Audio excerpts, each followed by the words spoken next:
My name is Wago Howard. I do music education here in Hilo, Hawaii. We're in a members only broadcast. That means that we're able to see different concepts of foundations of music. What we've previously covered would probably be a prerequisite for what we're going to cover today. However, if you don't have a clue what's going on and you just enjoy being here, make sure that you ask any questions. If you are in the comment section, that means that you are a member, and I would like to hear questions of what you are working on currently, which means even if I'm talking about something like the modes today, I would still like to hear about your experience and then ask you what you would like to have help working on, which means when you're in this members only broadcast, feel free to ask any questions that you might have. Cool? When you're in this member, get rid of that right there. Having said that, I just want to say that we can accept music as being two things. One, fundamentally, it is a pulse. It is a rhythm. It is a tempo. Secondly, when we assign notation or pitch value or the lack of that pitch value as a wavelength, we can combine those together, essentially having different schools of thought. Now, music is very diverse. It has evolved like humans have evolved. Ever since the beginning of the human consciousness, there has been something that happens where you create an instrument and or an art form, and then you teach others, and then you expand upon that. So every different type of genre has an expansion of every other genre that came before it. So when we're talking about like the ukulele, G major, A minor, B minor, C major, D major, E minor, F sharp diminished, and G, all of these notes are part of a system of chords and a system of notes. And what I'd like you to do is go back through that first and second, I believe this was the third, or maybe it's the fourth, long story short. We talk about music notation, how to view notes, how to see that they have different values and pitches, and then when we're watching our music flow, we are actively trying to use notation and use all of the different things that are involved. Last time we kind of talked about durations. We wrote out a little piece and then we played those notes on our piano and or the guitar. What I wanted to do today was talk to those in the chat section about what they're working on, but most importantly, for those of you who are watching this in the future and want to put comments in the comment section here, I want to be able to answer those questions in a way that makes sense.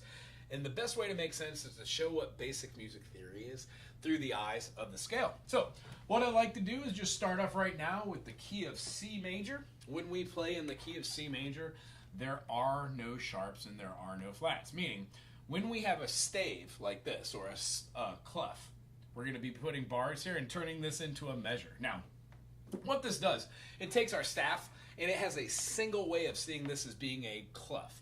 I'm going to make this into our G clef, which is called the treble clef, and then I'm going to put some notation on here. Since I want to be playing my C scale, I'm going to divide this into two equal portions, because every time that you see a measure, if it is not notated, it is in common time, meaning that we are in 4/4. There are 4 beats per measure, and the quarter note gets the beat. When we play our note underneath the legend line, a note that is the space below the treble clef, and then our last line and then last space on the clef, we are getting a C, D, E, and an F. Notice how the stems that I have are going on the right side of the note head, and that the note head is filled in. Hi, Rachel. Hello, honey. Next, I'm going to be drawing the note that comes right after an F. It's a G, A, B, and then lastly, the octave, the C. Now, here's where it gets fun. The middle line determines whether the stem is on the left or right. The middle line can have a stem on either or. It doesn't really matter if it's on the left hand or the right hand. I'm going to put it on the left and show how every note past that has a down stem, even when connecting notes together, because sometimes we don't just have single notes being played, we have harmonies. Now, this single notation and the way we would read this would be looking at their note values. In any key, we only have these letters. There are no other letters in music besides A, B, C, D, E, F, and G. There is no H.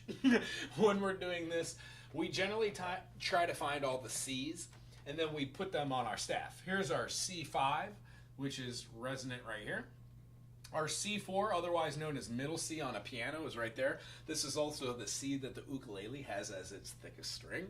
When we're playing anything up or above, you realize that these ledger lines allow us to go below the staff. Well, rather than putting ledger lines all the way down here, let us just draw another staff.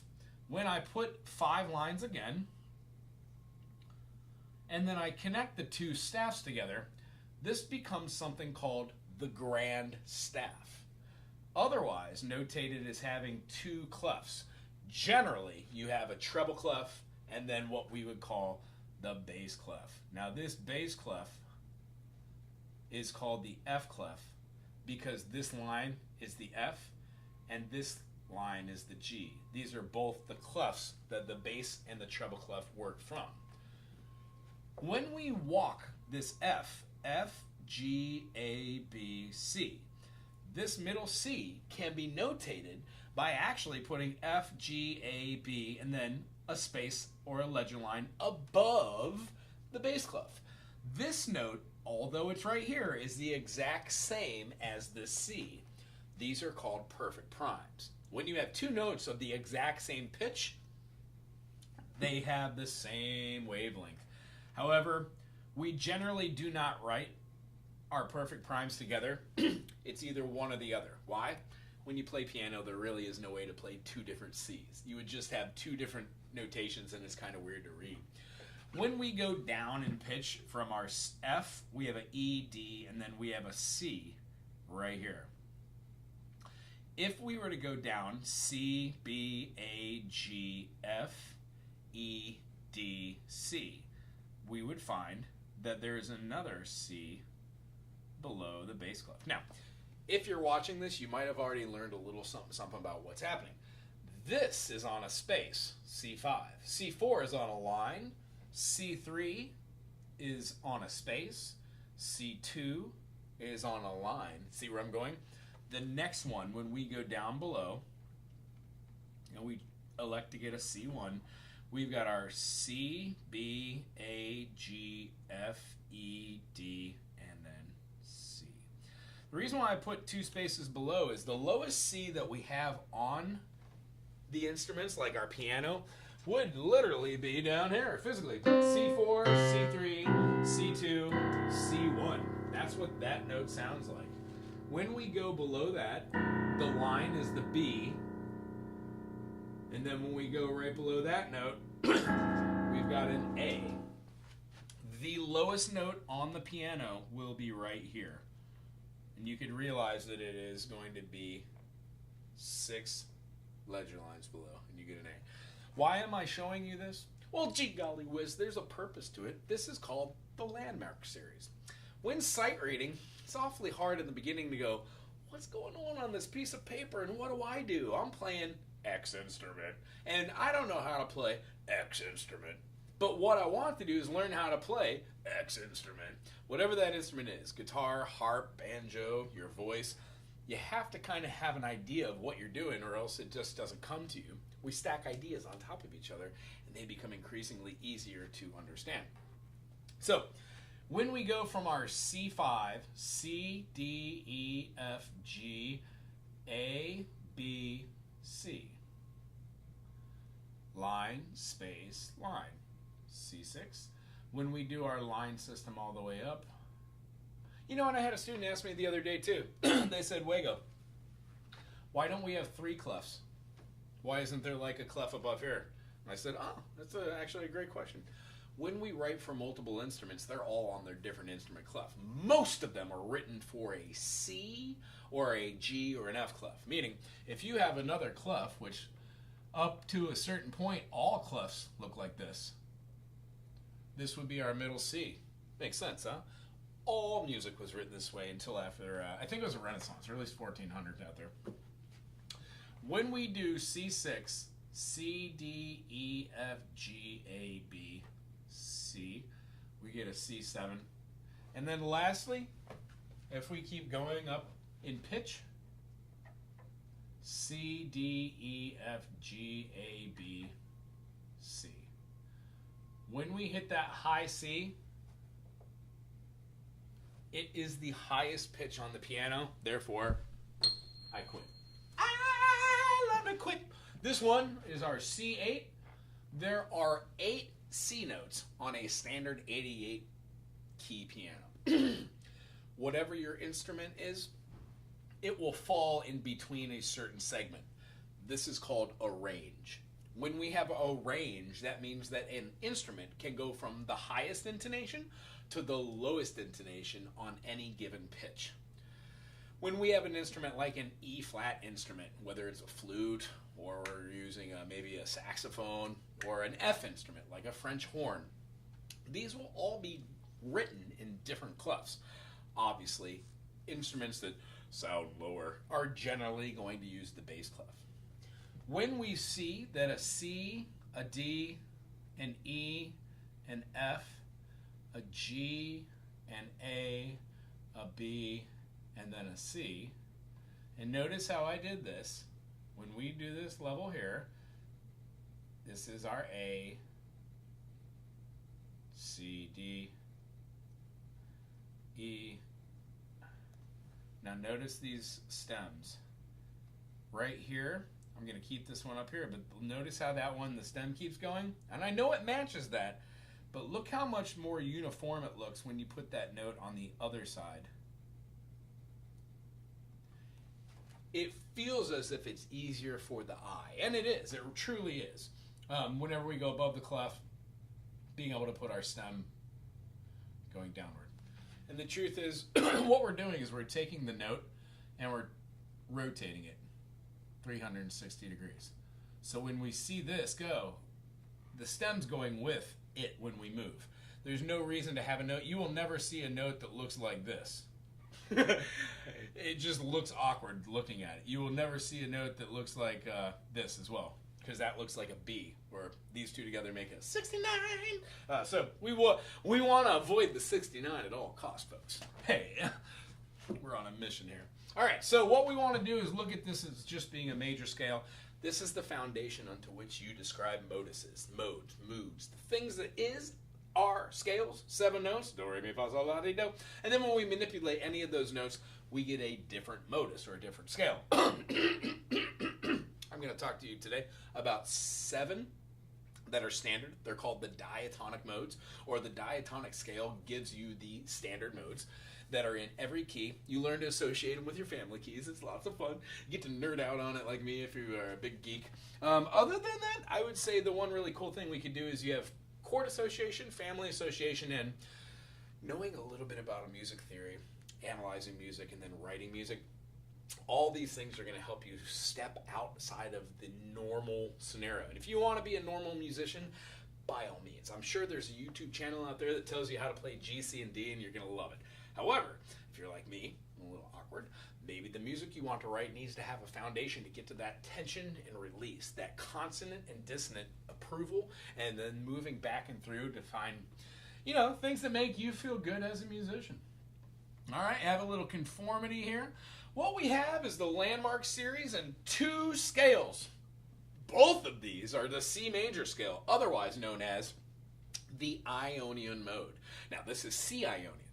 For every single one of our moduses, in the key of C, there are no sharps, there are no flats.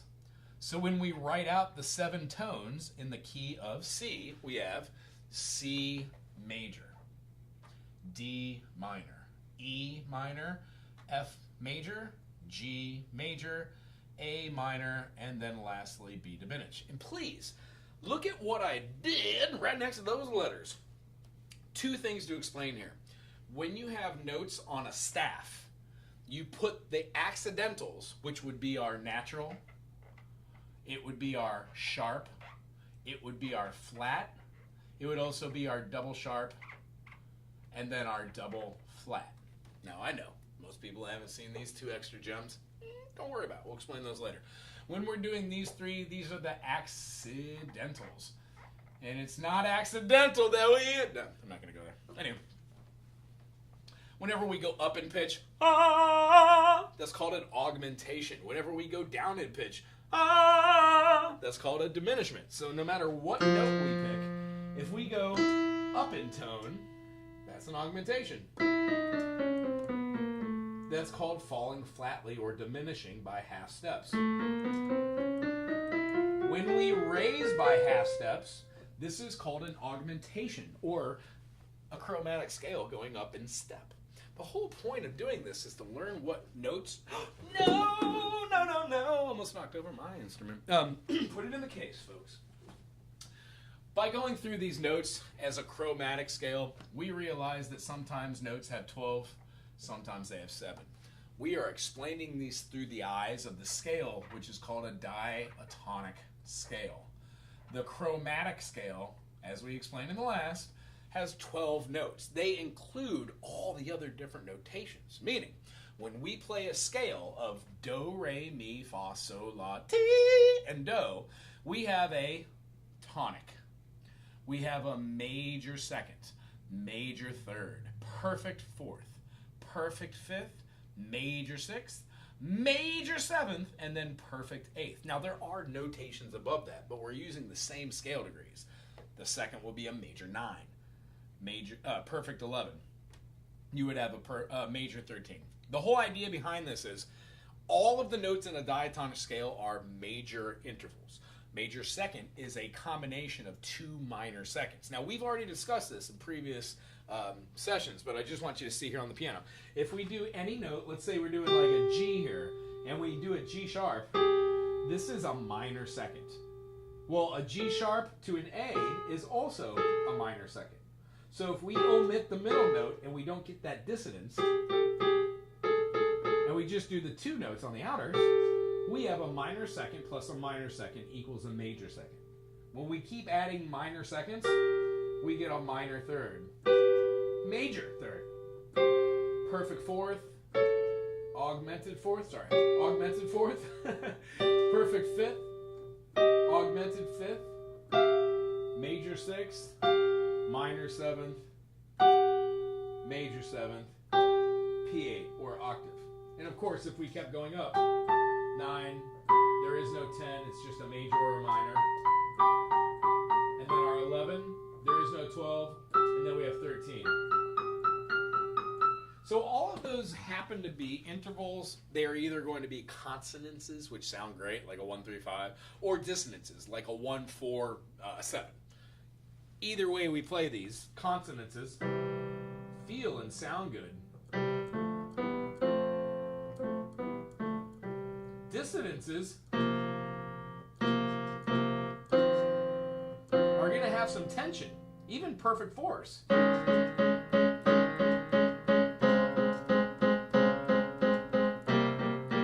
Minor thirds, minor seconds.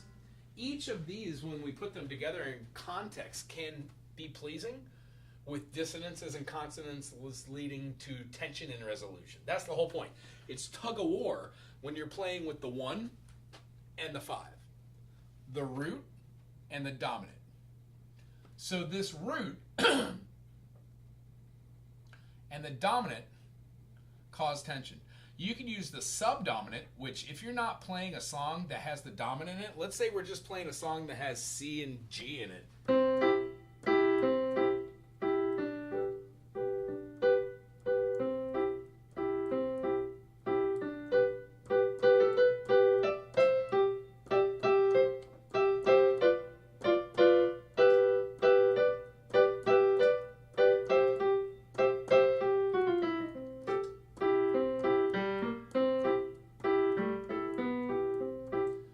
Go to the F.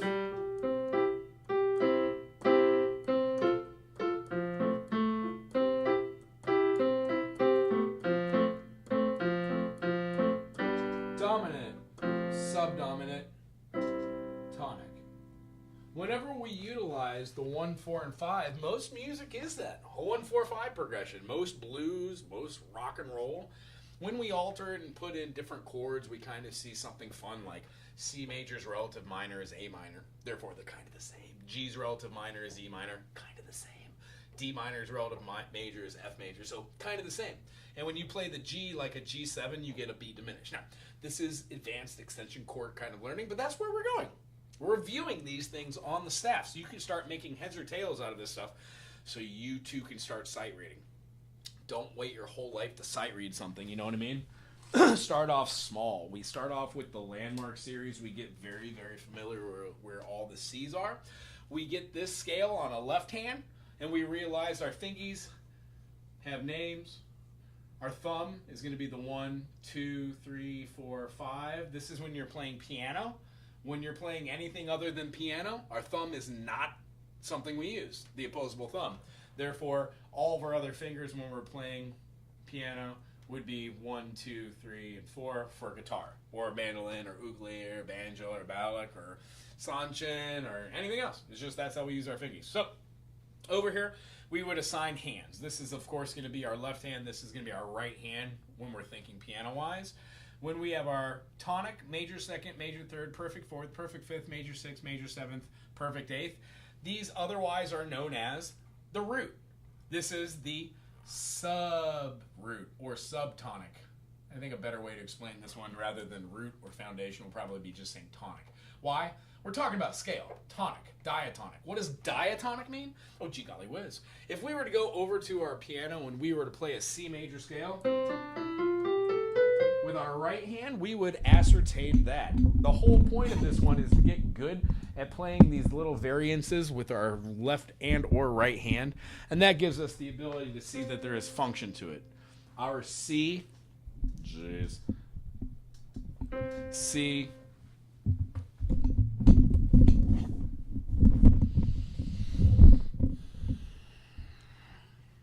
C, D, E, F, G, A, B, C. Do, re, mi, fa, sol, la, ti, do. There's a function of a 1, 2, 3 under that happens with every scale. Oh. My brain is not working today. The only one that doesn't do a 1, 2, 3 under is our F. It goes with our ring finger. And then under. Every single other one, though, does 1, 2, 3 under. So when we're practicing, we kind of look at these, and then our F is the exception. Otherwise, we have our 1, 2, 3, 4, 5, 6, 7, 1. The whole point of seeing this is these are individual notes. When we start putting thirds, which all music is tertiary harmony. What we're doing is we're taking these two harmonies. Well, gee golly whiz, the name of two notes that are part of a triad are called dyads. Oh, geez. They're called dyads. So a dyad plus a dyad equals a triad. Well, C major is a major third. When we go to D minor, it's a minor third. E minor, minor third. F major, major third. Major third. G major, minor third. A minor. And then the diminished has a minor third plus a minor third stacked. Otherwise, it would be B major, B minor, B diminished. And the truth of it is, there are only 4 chords in all of music. Well, more if you take the diminished, but long story short, 4 bass roots. You see them over here. Triangle is going to be a major. Hyphen or a slash or a minus sign will be, of course, a minor. When we do a circle, like the 7th in every key, it's going to be a diminished. Just going to put it there. And then our last one's called an augmented, represented by a plus sign. Each one of these has a spelling. The major is going to be 1, 3, 5.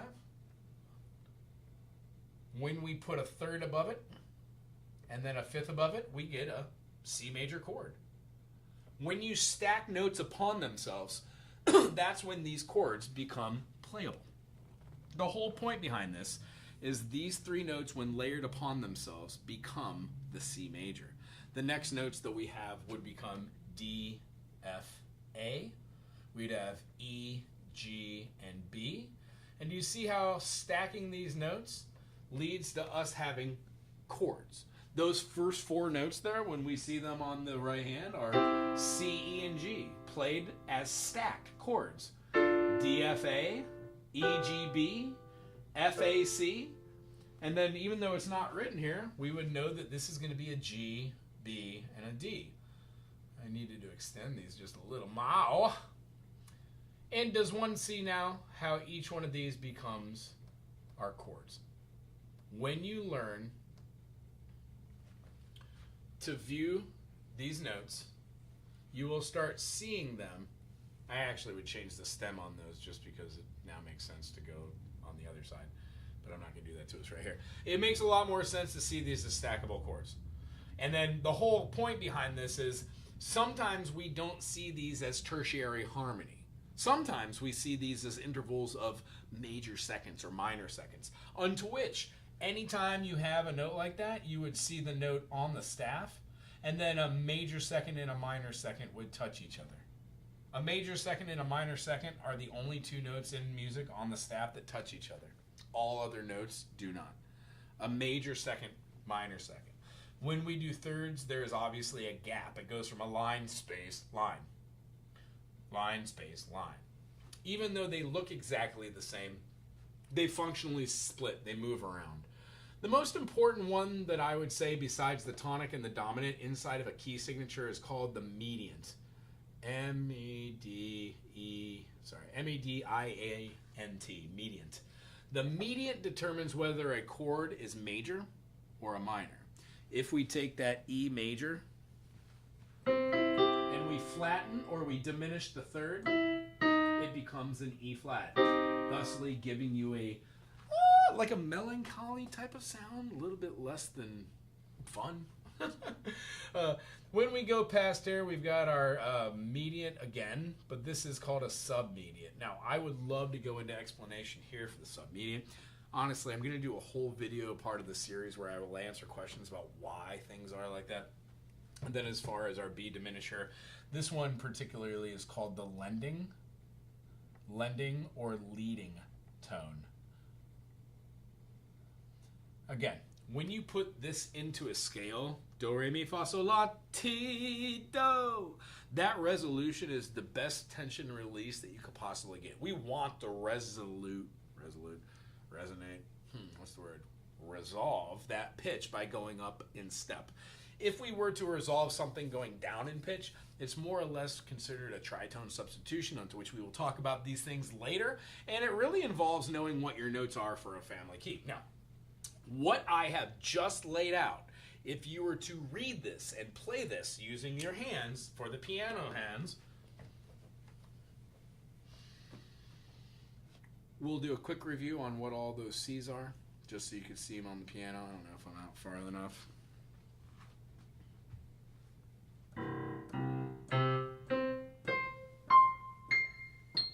Those are all of our notes.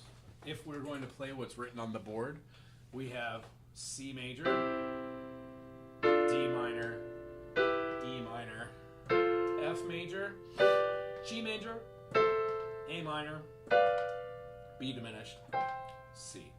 On the left hand, we have a C, D, E, F.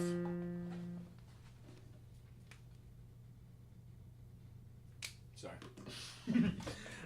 G, A, B, and C. If I was reading this the way it is on the staff in 4/4, it would look like this.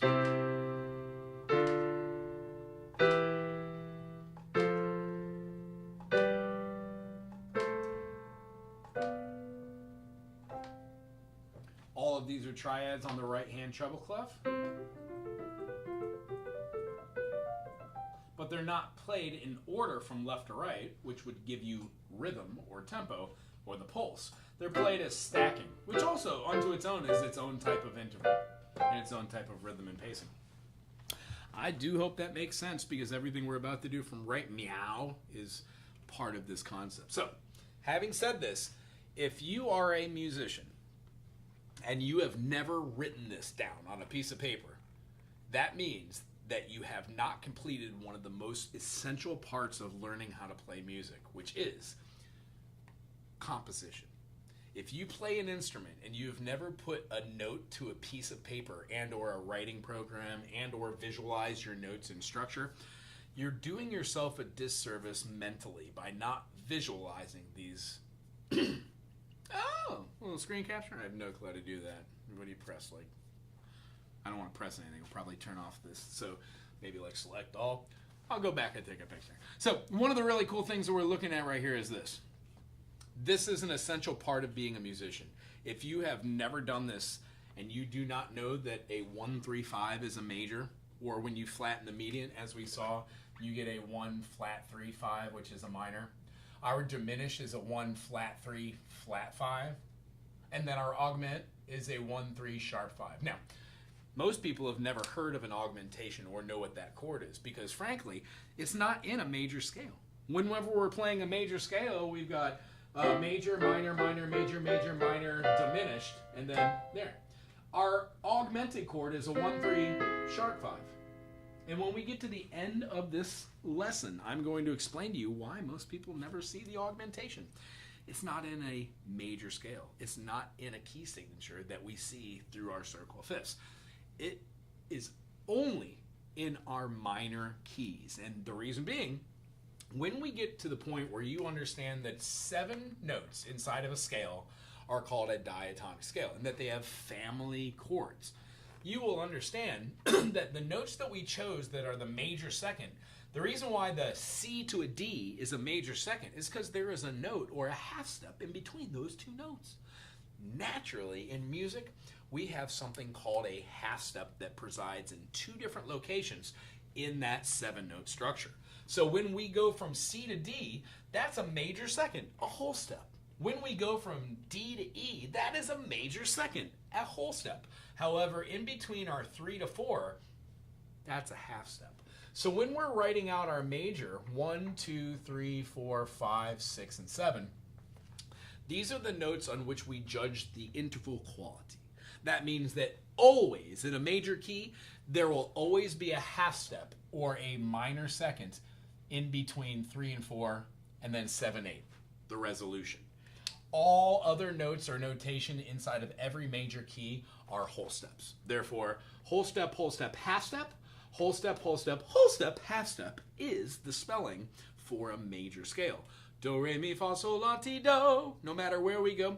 Fab Daddy, what's crackin'? Thank you for being here today. If you have a question about anything we're doing, please ask. If you have a question about anything else, because you're here and I know that you're part of this day, you're more than welcome to answer that question. Unless I totally forgot to put this on members only, it's on public. Otherwise, feel free to ask any questions we have right here. I got 3 minutes. Excellent. Ask a question. Other than that, I'm going to keep going with this explanation.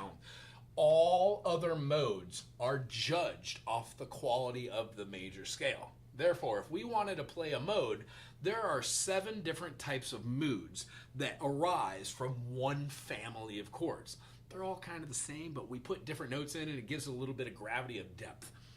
There's not enough time in the world to explain this concept, but when working through your circle of sharps, each time you add a sharp to a key signature, it gets just a little bit darker and more mysterious, if that makes sense. Aloha to you as well. Our next one that we have is called Dorian.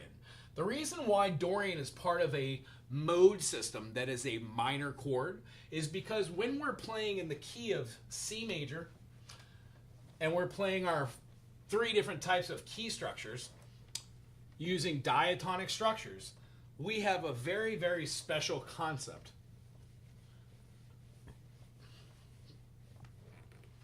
The 1 is major. The major second is a minor chord, represented by the lowercase Roman numeral. When we have our major third, the chord that is made, the triad, is a minor sonority, meaning it sounds like a minor chord, but the interval is a major, as if all of these are. So we've got our tonic, major second, major third. Our perfect fourth is a major chord. Our perfect fifth is a major chord. Our major sixth is going to be a minor chord. And then lastly, our diminish in every major key, the major seventh, would have a minor third plus a minor third stacked. Yeah, you can rewind. Plus, there's others in this membership. So if you're a member of the member second tier, feel free to watch all these videos, ask questions. I'm going to leave them as members only, just to answer the questions for just members in the first month or two, and then I'll make them free to everybody, or not free to, but accessible for everybody on the channel, just to also enjoy the idea. So if you're with me thus far, a diatonic scale in the key of C has C major, D minor, E minor, F major, G major, A minor, and B diminished. Meaning there are 3 major modes, there are 3 minor modes, and there is 1 diminished mode in every single key. They're always named the same thing, and then we go back and we relate to them as far as what they are for the key. So the 1 right here. This one is called Ionian. All of our moduses are named after Greek city-states and or bodies of water. So the third one is called Phrygian. It's basically named after the city-state, the sea town, and then the body of water, the Phrygian Sea. The concept behind this is Ionian is do, re, mi, fa, sol, la, ti, do. No alterations. When we play any minor mode, the thing that determines whether a chord is major or if it's being a minor, it determines the median has been changed. So when we're playing 4, 5, 6, and 7, we have a flat 3 and a flat 7. This is how Dorian works. When we hear Dorian, it sounds like a minor scale. However, there's a natural 6. Ooh-wee, that natural 6 just feels so good. So in Dorian, the thing that makes Dorian is the natural 6. So when we have all these different things to quantify what a family chord is, the modes give expression through mood. And I haven't heard one other music teacher talk about this except for one of my music teachers in college, and then Christopher Bellacross teaches music theory, has a doctorate, amazing teacher, wonderful saxophone player. Check out their channel. I'll leave a link in the description if I can. I probably do them no justice. 2 out of 10 I am compared to Mr. Bellacross and his musical theory. So there's always something to learn when you keep trying to learn. When we go to our next chord, this one is called the E minor, except for the E minor has Phrygian, which is our modus made off. Now, it does also have 1, 2, 3, 4, 5, 6, and 7. It has the same notes that are inside the key of Dorian. It has the notes that's in the key of what we're going to talk about as Aeolian or natural minor. Wait till we get there. But we also have a flat 2. That gives a very, very distinctive tone because it leads the whole progression of these 7 silly notes, not with a whole step, but with a half step, which gives tension right away. It absolutely pulls that back in. 2 stone, I get you. Try when you're not. When we're doing this next one, we have our F Lydian. Lydian, unlike Phrygian, Phrygian has the flat 2, which is the whole purpose about Phrygian. But Phrygian, bear in mind, it's going to have the flat 3, it's going to have the flat 6, and it's going to have the flat 7 that are charismatic of all minor modes, because all minor modes will have these. The only one that doesn't have that would charismatically be the Dorian, because it uses the natural 6, gets rid of that pesky flat 6 to add a little bit more tension and dissonance. As I was talking about, Lydian is the only mode that has an augmentation. It does the same thing as Ionian. It has no augmentations here. It's just 1, 2, 3, 4, 5, 6, 7. Here we have a sharp 4. When we do Lydian, it raises our 4 scale degree. So we have do, re, mi, and then our fa is not fa, but it's going to be a fe. Sharp 4, 5, 6, 7. Ha, ha, ha, ha, ha, ha. Turns into ha, ha, ha. Sorry. Ha, ha, ha, ha. Yee! Lots of tension. Ha, ha, ha, ha. It actually leads to a much more fun and much more light and airy chord quality. If I was playing in the key of, let's see, we're in C. How about F Lydian?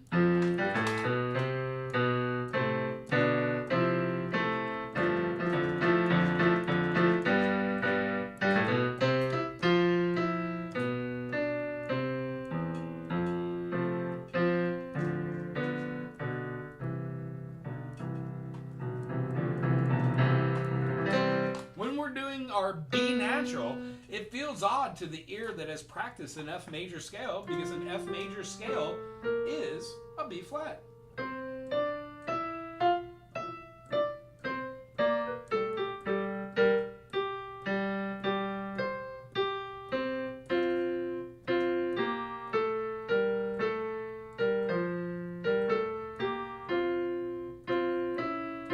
When we do, oh, sorry about that, E flat. When we do our B flat, that's our scale. When we put the B and raise the 4th scale degree, we get the key of C major. C major, D Dorian, E Phrygian, F Lydian. From this example, the next note is G. G major should have an F sharp. Do, re, mi, fa, sol, la, ti, do. If we flatten our 7th to a minor 7th, we get G, B, D, and F. This is a G dominant. 1, 2, 3, 4, 5, 6, minor 7, 1. So the next scale degree that we use for our modus system is called Mixolydian. Mixolydian's telltale factor is a flat 7. Now all of these are manipulations to the root, the Ionian. Mixolydian. This is light and airy, not as light and airy as Lydian or Ionian, but kind of light and airy. And the reason being, it has a major 3rd as well. 4, 5, 6, and then it has a flat 7, which gives a little bit of tension. This one is what we generally consider a 5 dominant. When you put back in that minor 7th to any triad, you're making an extension chord which builds a diminish off the top of that chord. If you weren't to do the diminish and have the natural F sharp in the key of G, the chord that you would build would be called a G major 7 because you have a G, B, D, and an F sharp. When you use the minor 7th, it is called a 7 chord or a G7, G dominant. When we go to the next one, the reason why this one's interesting, and I should have led with this one too, but all major chords are 1, 2, 3, 4, 5, 6. To make any major chord into a minor chord, you must flatten the mediant, the 3rd, you must flatten the submediant, the 6th, and you must flatten the lending tone, the leading tone, the 7th, giving you the explanation of that is a natural minor. The natural minor is very interesting because every key shares a key signature. C major has no sharps and flats. When you use A minor, you are playing a chord which shares the key signature as the root. And the reason why, I don't want to take a whole lot of time on this, but if we take a gander at what this is through the circle of fifths, C, G, C, G, D, A, E, B, F sharp, C sharp. C sharp is the same as D flat. There's something called enharmonic equivalencies, which means even though they have 2 different names for the chord, they're the exact same spellings. When we do something like C sharp, it's C sharp, D sharp, E sharp, F sharp, G sharp, A sharp, B sharp, C sharp.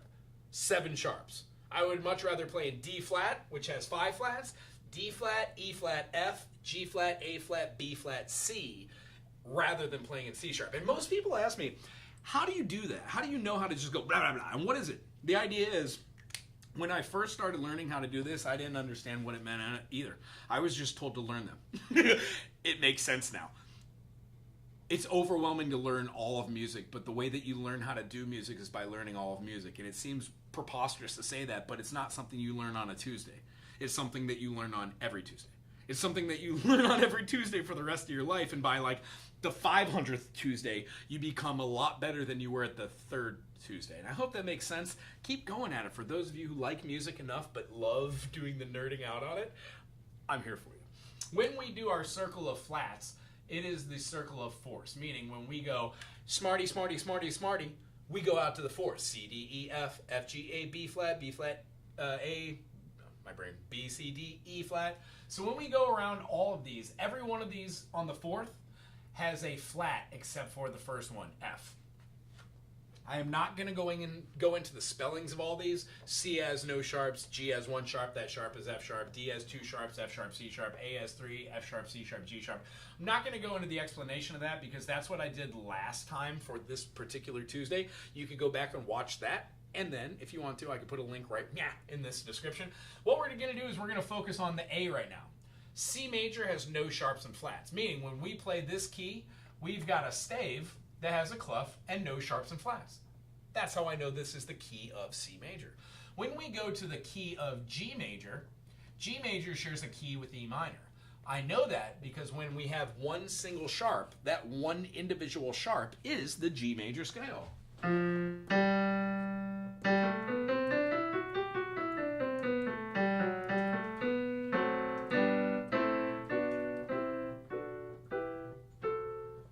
The F sharp along with the A and the C makes a diminished. And that resolves to our G major.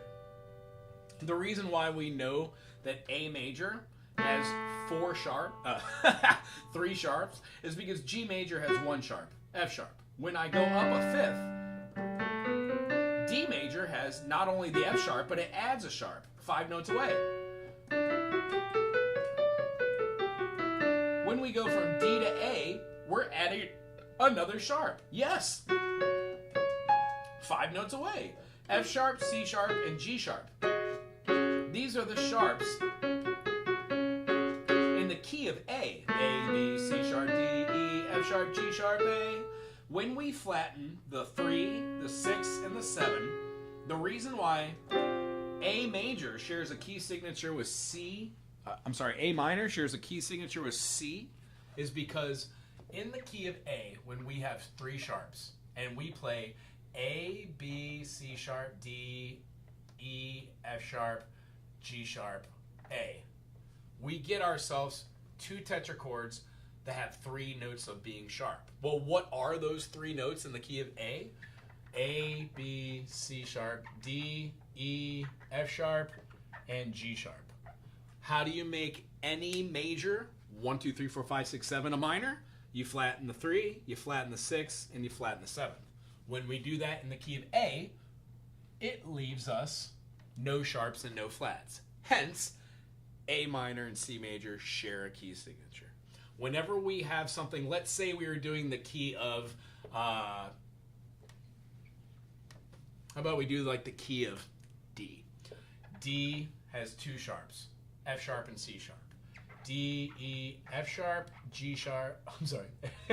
I'm a doo-doo today. There are 2 sharps in the key of C. 2 sharps in the key of D. Whenever we have to make major here, we have to use our accidentals, right? So how do you make a major a minor? Flatten the 3rd, flatten the 6th, and flatten the 7th. Why does D minor share a key signature with B?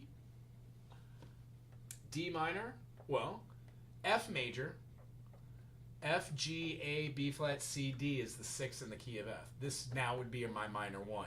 Minor 1, diminished 2, major 3, minor 4, minor 5, major 6, and major 7. Essentially, when a key signature shares the key signature, like G and E, C and A, D and B minor, whenever we do the key of F major, the F major has a relative minor, D minor.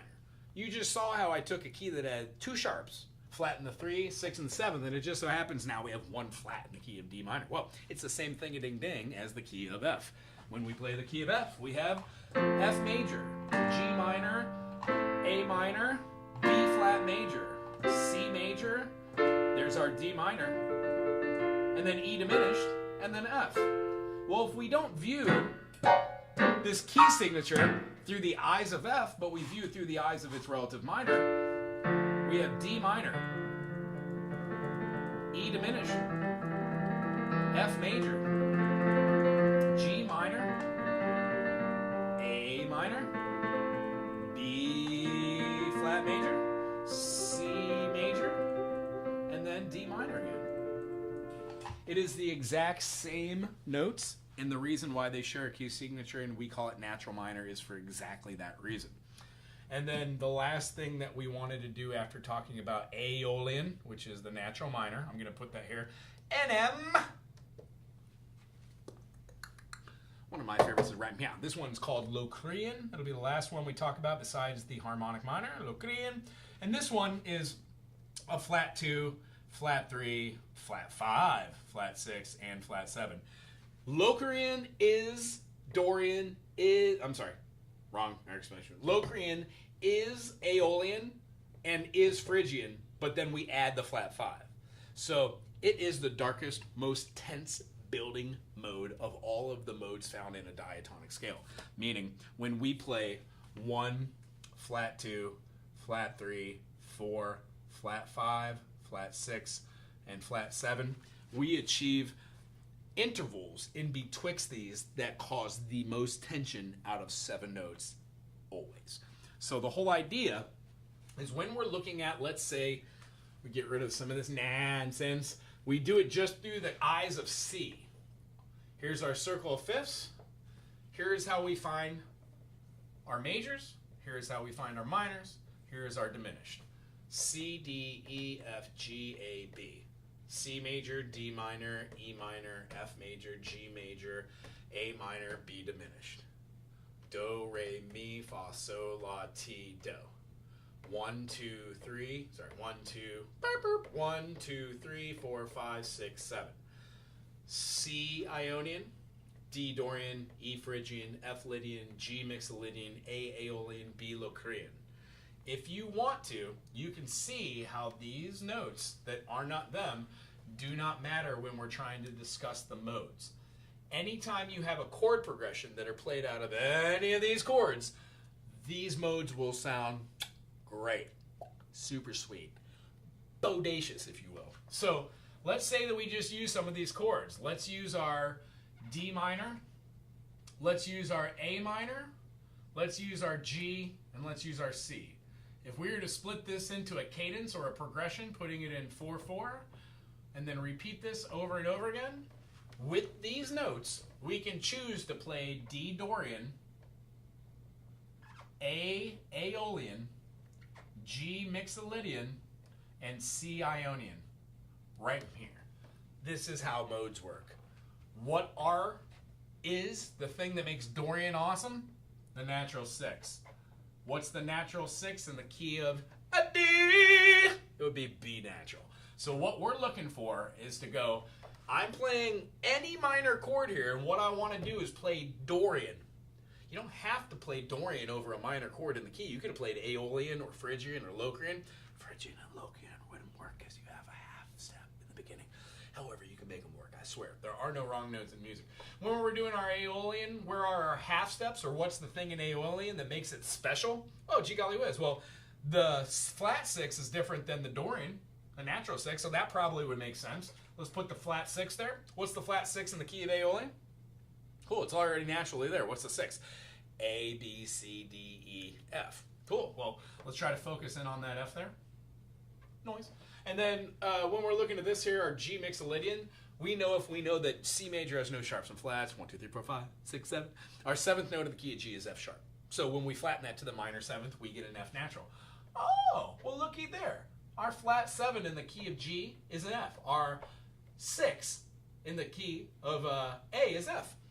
Makes sense. We're going to hover around that note and then build off of that idea. And then in C, there's nothing new. It's just the basic run-of-the-mill. It's white bread, folks. It be bland. It listens to Yanni. It doesn't do anything on Sundays except for just sit in a chair and watch sports. It's silly. When we do our C major here, Ionian, we can use our major mode here, or you could use something which is a little light and airy. Now, I don't want to get too far off the track, but if we were to use Lydian would have a B natural. There is a B in every single one of these. We now have a B natural in Dorian. We've got our B in the key of A as our 2. We've got a B in the key of G as our 3rd. And then in the key of C, it would be our major 7th. So we possibly can have Lydian here with our natural 7, but I don't want to say that right away. And then let's look what that looks like over on the piano, why don't we? Is this back far enough? So our chord structures were D minor. We've got an A minor. We've got a G major. And then we've got a C major. So if I just pulse those,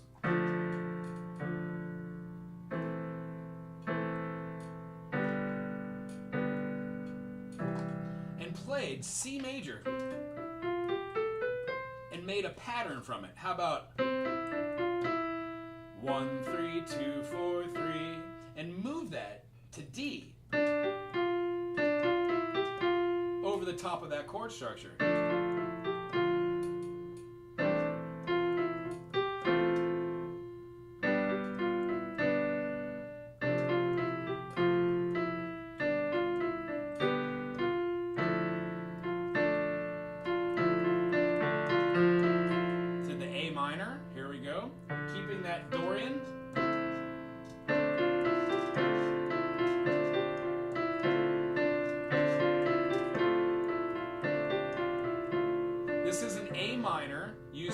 minor mode D Dorian in the key of C. If I used A Aeolian, we would have A, B, C, D, E, F, G, A, B, C, D, F, G. It just keeps going. So how about that same melody, but started at A? How does that sound over the progression?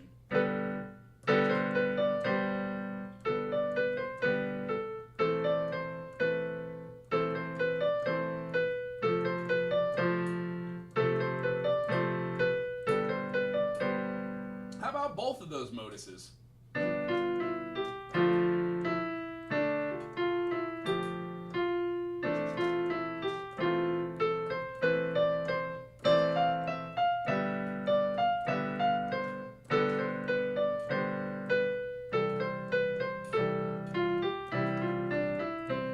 We find our way back to our root note, but our chord progression, D minor, A minor, G major to C, can have a plethora of different melodies made from these modes if you concentrate on where the half steps are. How about a mode that isn't even in there that we have?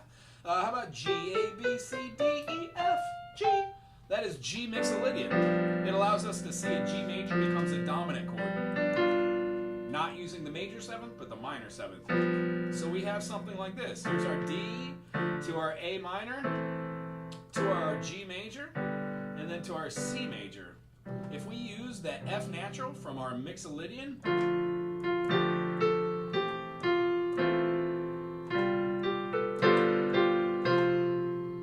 feels good, doesn't it?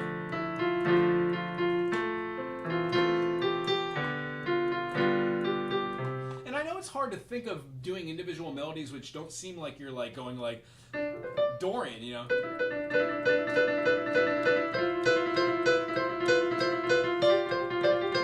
That way, but you're not playing anything outside of the key of C. You're not introducing any black notes, and the one note that should have been in the key of D minor is no longer there, and you've replaced it with a B, which should flow.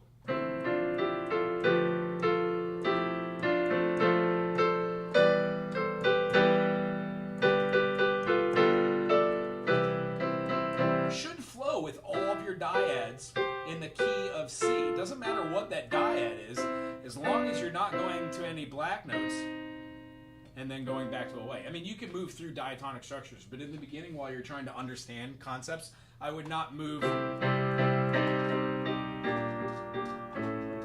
into different keys. It's really hard to understand that in the beginning until you take two keys and you're like, cool, C major, and then my other key is going to be A major. So A Ionian, B Dorian, C sharp Phrygian, D Lydian, E Mixolydian, F sharp Aeolian, and then G sharp Locrian. So if you're playing in the key of A and you want to feel Locrian, just play an A major scale from the 7th scale degree.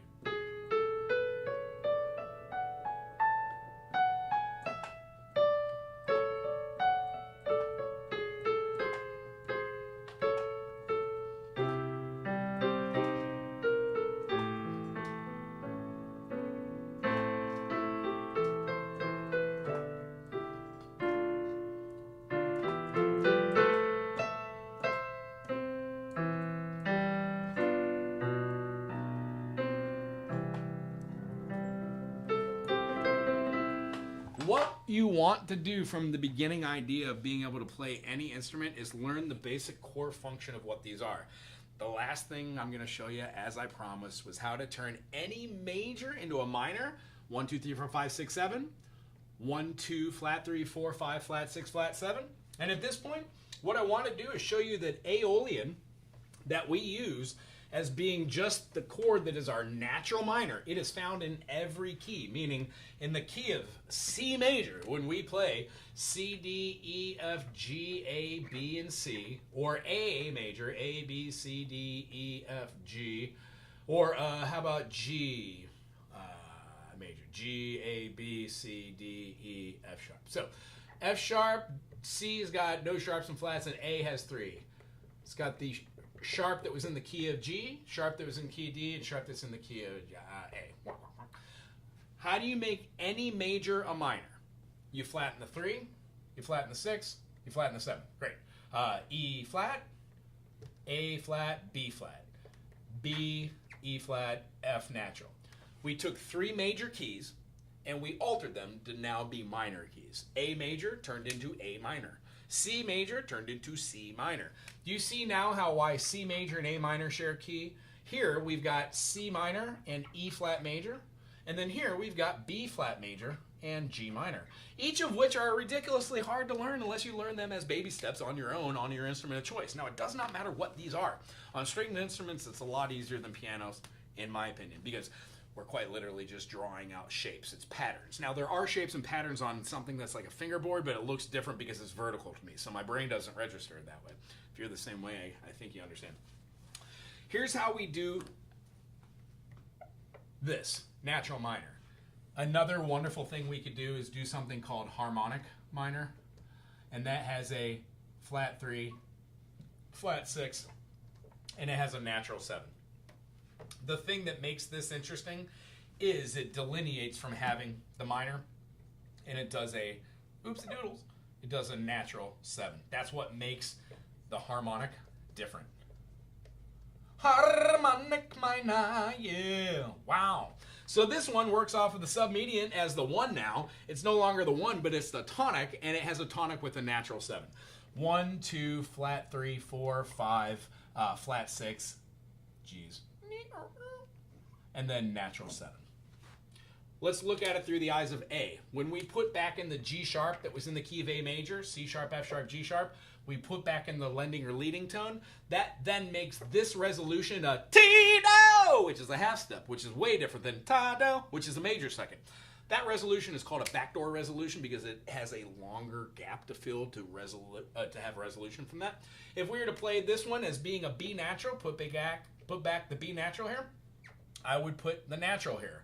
Why? I want to know that that's the natural. But when we read music, we do not need to put the natural there unless it's on the staff. That's where we use our accidentals. And then when we go through here and we put back in our F sharp, we are utilizing the major 7th in this key. Very odd, isn't it? Now let's go over to the piano and check this out, see what they sound like. Oh, I pressed the wrong button, didn't I? Okay. Let me move this so you can see this nonsense and see the piano. And then I'll let you go. So here's what A major looks like. A major, B minor, C sharp, C sharp minor, D major, E major, F sharp minor, G sharp diminished, and then A major. The 3 sharps are these. When we flatten them, we get this. That gives us A minor.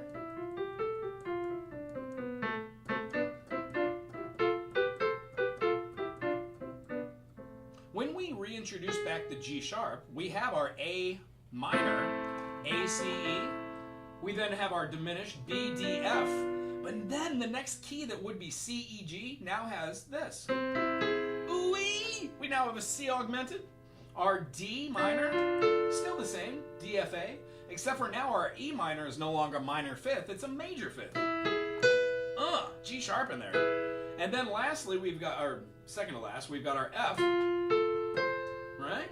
And then rather than having our G major, we've got a G sharp and a B and a D, which creates a G sharp diminish into our A minor. Do you see how all the chords that were A minor, natural minor, have altered to be a little bit tense?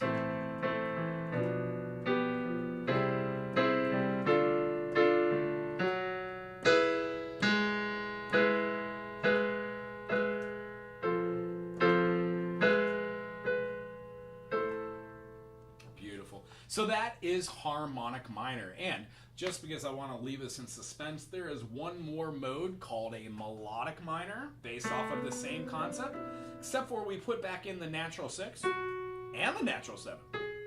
This is called ascending melodic minor.